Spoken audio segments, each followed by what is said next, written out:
जय श्रीमन नारायण.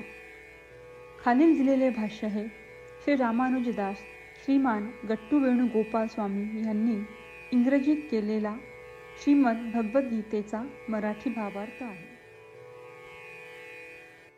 अध्याय 12 भक्तियोग. श्लोक 9. अधचित्तं समाधातुं न शक्नोषि मयि स्थिरम् अभ्यासयोगेन ततो मामिच्छाप्तुं धनंजय. ओम. गीता आचार्य श्रीकृष्ण परमात्मा अर्जुनासह आपल्या सर्वांना भक्तियोग शिकवत आहेत.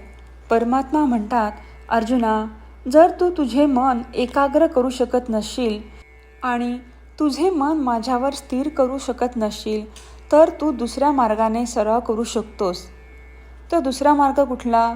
तर या सांसारिक गोष्टींपासून तू तुझे मन हळूहळू काढून टाक.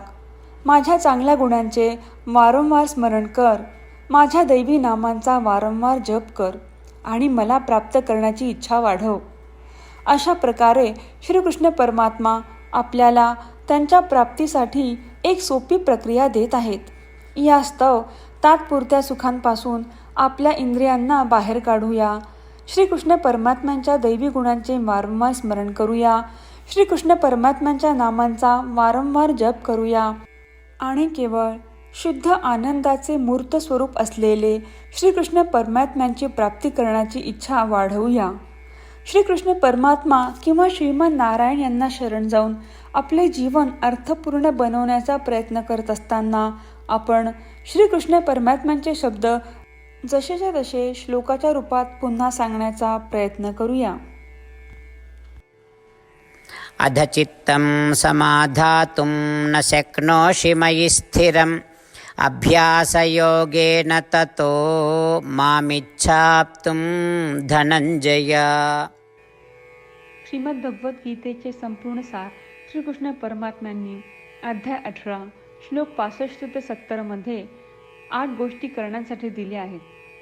श्रीकृष्ण म्हणतात, जे या 8 गोष्टींचे पालन करतात ते मला आवडतात. मी त्या भक्तांचे सर्व प्रकारे रक्षण करीन. श्रीकृष्ण परमात्म्यांनी सांगितलेली सर्व भगवद्गीता ऐकल्यानंतर अर्जुन म्हणतो, करिष्ये वचनम तव. अर्थात श्रीकृष्णा, तुम्ही सांगताल तसेच मी करीन. म्हणूनच श्रीकृष्णांनी अर्जुनाला सर्व प्रकारचे यश आणि विजय बहाल केले आहेत. परमात्म्याला आपले वचन देऊया की आपण या 8 क्रिया पाळू.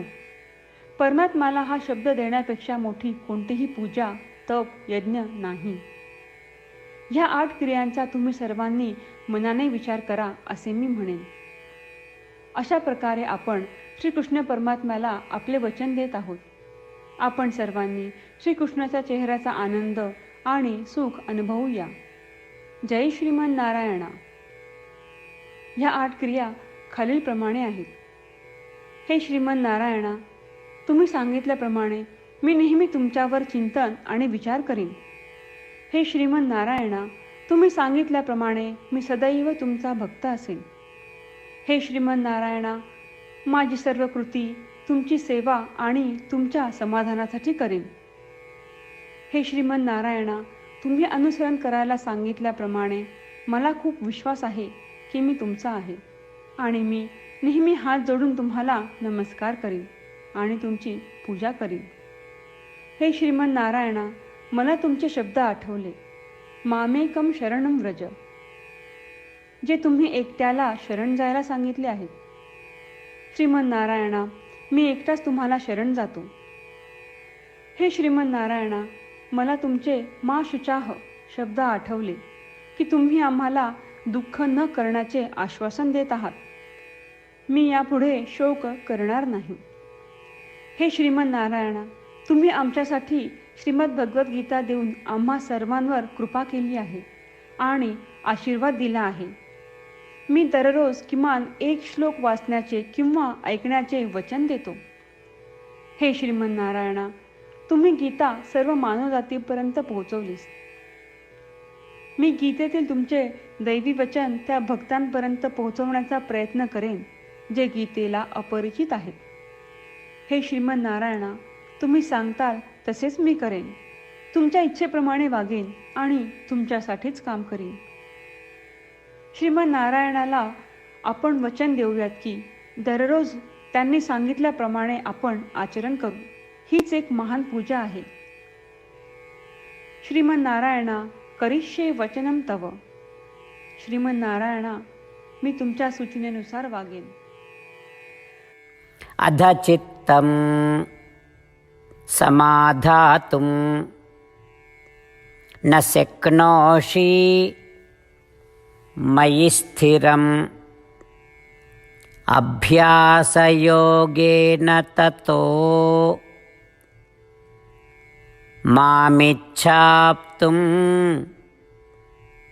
धनञ्जय. ओम. अधचित्तं समाधातुं न शक्नोषि मयि स्थिरम् अभ्यासयोगेन ततो मामिच्छाप्तुं धनञ्जय.